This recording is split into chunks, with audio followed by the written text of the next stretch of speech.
হাদিস এসেছে দুনিয়াতে আল্লাহ পাক যাকে সবচেয়ে বেশি নিয়ামত দিয়েছেন, one kind of Bill Gates, কথা বুঝতে পারছেন?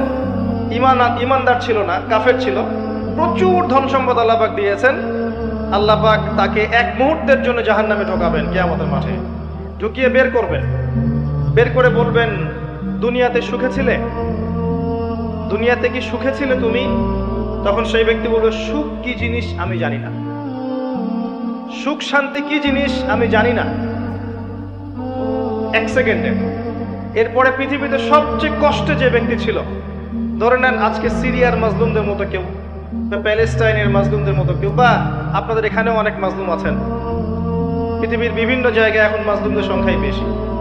যাই হোক, তাকে ঢোকানো হবে জান্নাতে এক সেকেন্ডের জন্য, এক মুহূর্তের জন্য, ঢুকিয়ে আবার বের করা। আল্লাহর এক মুহূর্ত আবার আমাদের মতো নয়, ওই এক মুহূর্তেই সে অনন্তকালের সাথে